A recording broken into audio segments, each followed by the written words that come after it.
उनके भाई भी है और हमें है ना स्कूल जाते हैं और कोई भी हमें नहीं जाने देते। हमारे कुछ भी होता है तो हमें नहीं जाने देते। बिल्कुल, ये यहाँ की जो बच्चियां है, महिला है, आप इस बच्ची की जो आंखों का दर्द है वो जान सकते हैं। अगर मैं अकेले चली जाऊँ तो वो पत्थर लेके मेरे पीछे पड़ जाते हैं और 4 जने जाऊँ तो नहीं हाथ लगाते क्योंकि उनको गवाह मिल जाता है। जो इस तरीके का काम करता है वो कौन है? आदमी कौन? सरपंच है, उसका प्रतिनिधि है, उसके परिवार सरपंच है, क्या नाम है उसका? बुट्टा राम जी है। जैसलमेर की सम पंचायत समिति की हटार ग्राम पंचायत में हटार ग्राम पंचायत की महिलाओं और बच्चों ने सरपंच प्रतिनिधि बूटाराम पर उन्हें प्रताड़ित करने का आरोप लगाया है।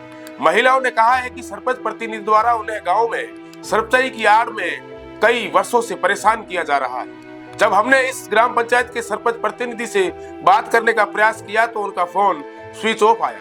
हमने ग्राउंड जीरो पर जाकर इस गांव की महिलाओं से बात की। हमने वहां के विकास कार्यों को भी देखा।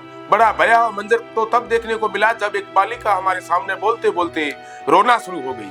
उन महिला और बच्चों ने कहा कि हमारी तो गलती यह है कि हमारे परिवार के लोग सरपंच और उनके प्रतिनिधि द्वारा किए हुए भ्रष्ट कार्यों को उजागर कर रहे हैं। उसके बदले उन्हें सरपंच प्रतिनिधि द्वारा प्रताड़ना दी जा रही है। इस आजाद भारत में ऐसे दबंग शैली के लोगों के खिलाफ आखिर जिम्मेदार लोग कार्रवाई क्यों नहीं कर रहे हैं, यह बड़ा सवाल है।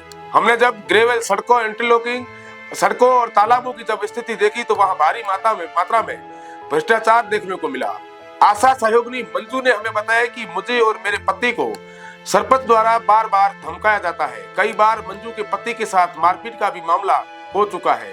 मंजू ने यह भी बताया कि वो पुलिस थाने में रिपोर्ट भी दर्ज करवा चुकी है। आगे वीडियो में देखें कि हमने धरातल पर लोगों से जब बात की तो उन्होंने क्या बताया। इससे पहले आपने हटार गांव के युवाओं की जो आवाज थी वो आपने सुनी।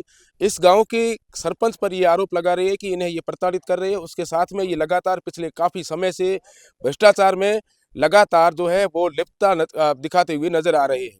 जैसलमेर के जिला प्रशासन को इस सरपंच प्रतिनिधि के खिलाफ, जो वर्तमान में सरपंच है, उसके खिलाफ एक्शन लेने की सख्त आवश्यकता है, वरना इस डेमोक्रेसी कंट्री के अंदर लोगों का प्रशासन के ऊपर विश्वास उठना लाजमी है। मैं इसी गांव में हूं और मेरे साथ में कुछ महिलाएं हैं, एक आशा सहयोगिनी है जो ये अपना दर्द है वो बयां करेगी, क्योंकि जब भी किसी गांव में चुनाव होते हैं उसके बाद में उस गांव के अंदर दो पार्टियां बनती है और दूसरी पार्टी के साथ में जो सीटेड जीता हुआ जो जनप्रतिनिधि होता है वो राजनीतिक द्वेष भावना रखता है। ये हमने हजारों जगह देखा है।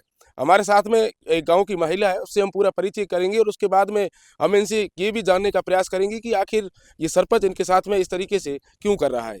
आपका नाम क्या है? मंजू देवी। आप एक आशा सहयोगिनी हो, जैसा कि आपने बताया। क्या मामला है, सरपंच आपके साथ में इस तरीके से व्यवहार क्यों कर रहा है? क्योंकि ये हमारे हस्बैंड से हमारे परिवार से थोड़े आपसी मामले हो गए इसलिए हमें जाने नहीं दे रहे, वहाँ से गुजरने नहीं दे। नर्स क्वार्टर जा रहे हैं वहाँ नहीं जाने देते, दाना लेने जा रहे हैं वहीं भी नहीं जाने देते हैं। अब क्या कराएं, आप ही समस्या निकालो हमारी। तो थे कदे जिला प्रशासन गुडे, पुलिस थाने गुडे, तो थाने कोई कार्रवाई हुई क्या, सुनवाई की? हाँ, अभी हमने दिया है कार्रवाई करने के लिए, उनको रिपोर्ट दर्ज कराई है। वो आए भी थे, उन्होंने गवाह बोला, वो गवाह बोले तो वो अकेले जाते हैं तब भी वो हाथ लगाते हैं और 4 जने जाए तो वो नहीं लगाते हैं। अकेले जाए तो अकेले कौन कौन जाता है अकेले? अकेले, अगर मैं भी अकेले चली जाऊँ तो फिर भी वो नहीं बोलते। अगर 4 मुझे डांट देते हैं। अगर मैं अकेले चली जाऊँ तो वो पत्थर लेके मेरे पीछे पड़ जाते हैं और 4 जने जाऊँ तो नहीं हाथ हाथ लगाते क्योंकि उनको गवाह मिल जाता है। कौन कौन सरपंच कौन है जो इस तरीके का काम करता है? वो कौन है आदमी? कौन सरपंच है, उसका प्रतिनिधि है, उसके परिवार सरपंच से है, क्या नाम है उसका? बुट्टा राम जी है। कौन उसके सरपंच है, वो खुद है या फिर उसके परिवार से हुआ? हाँ, सरपंच उसके परिवार से है, पांची देवी। हम्म। क्या चाहते हो अब जिला प्रशासन से? हमारे इस खबर के माध्यम से ये खबर जिला प्रशासन तक पहुंचेगी। आप पहले तो आपका पूरा परिचय दीजिए कि आप आशा सहयोगिनी है, कौन सी पंचायत है, जो वो पहले वो बताइए आप पूरा। हाँ, मैं आशा से मंजू देवी, आशा सहयोगिनी हटार, ग्राम पंचायत हटार है। हम्म। और तो फिर अभी जो पुलिस वाले आए थे, आपने रिपोर्ट दर्ज कराई, उसमें क्या लिखा है आपने कि इस तरीके से रिपोर्ट क्या मैंने नहीं, आपसी मामलों उन्होंने दर्ज करे, मैंने अभी तक नहीं दर्ज कराई है। तो आपको, आपके साथ में अगर इस तरीके की घटना कर रहे तो आपको तो पुलिस के पास, प्रशासन के पास तो जाना चाहिए। हाँ, अभी तक मैं नहीं गई हूँ। बिल्कुल, ये आशा सहयोगिनी है, इनका कहना है कि अगर सामाजिक स्तर का मामला है और यहाँ से सुलझे तो बेहतर है। मेरे साथ में और भी कुछ महिलाएं हैं। माँ की नाम है थारो? हाँ, नमन देवी। ये बाई पूरी घटना होना की सच्चाई है ये? सब सच है, की सब पूरा सच। मामलो की वो बताओ। मामलो तो हमें की मां को युद्ध करेड़ी होगी। हाँ, जय भी कर करे कौन बैठा? तो खिदमत करिए मगर घर हाथ करे की करा। हाँ परिवार का उनके भाई भी है, उनके भाई भी है और हमें है ना स्कूल जाते हैं और कोई भी हमें नहीं जाने देते, हमारे कुछ भी होता है तो हमें नहीं जाने देते।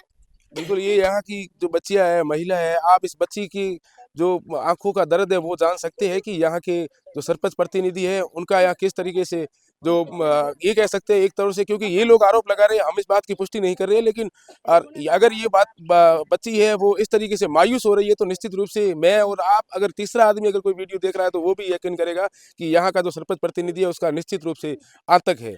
जिले के जो जिम्मेदार लोग हैं, जिम्मेदार नेता है, उनको भी सूद लेने की आवश्यकता है। जैसलमेर के जिला परिषद के सीईओ हैं, जो वर्तमान में जो जिला परिषद की सीईओ मैम है, उनको भी सक्रिय होकर इस वर्तमान जो यहाँ के सरपंच प्रतिनिधि है, सरपंच है, उनके खिलाफ कार्रवाई करनी चाहिए। उसके साथ साथ में पुलिस प्रशासन को, जिले के आला अधिकारियों को एक्शन लेना चाहिए। अब देखना ये होगा कि हमारी खबर देखने के बाद में जिला प्रशासन कब तक अलर्ट होता है और यहाँ के बासिंदों को कब तक अपनी जो समस्या है उससे निजात दिलवाता है, ये तो भविष्य के गर्भ में है। इस वीडियो को देखने के बाद स्थानीय प्रशासन और नेताओं और अधिकारियों और कानून के रखवालों को इस कथित सरपंच प्रतिनिधि के खिलाफ जांच करके कार्रवाई करनी चाहिए। उनके मन में, आपके मन में यह हो गया होगा कि ये कथित जो सरपंच प्रतिनिधि है ये यहाँ इस तरीके से लोगों के साथ में अत्याचार कर रहा है।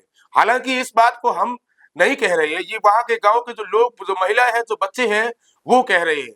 एक मासूम बच्ची का कोई दोष नहीं है, उसको एक विद्यालय तक जाने नहीं दिया जा रहा है। इस गांव में आधा दर्जन परिवारों के लिए रास्ते भी बंद कर दिए गए हैं। हालांकि पुष्टि के लिए हमने स्थानीय सरपंच प्रतिनिधि से बात करने का प्रयास किया तो उन्होंने फोन अटेंड करना उचित नहीं समझा। अब देखने वाली बात तो यह होगी कि इस पूरे भयावह मंजर को देखने के बाद प्रशासन के लोग अगर अपनी जिम्मेदारी निभाते तो यकीन मानिए गरीब महिलाओं और बच्चों के साथ न्याय होगा।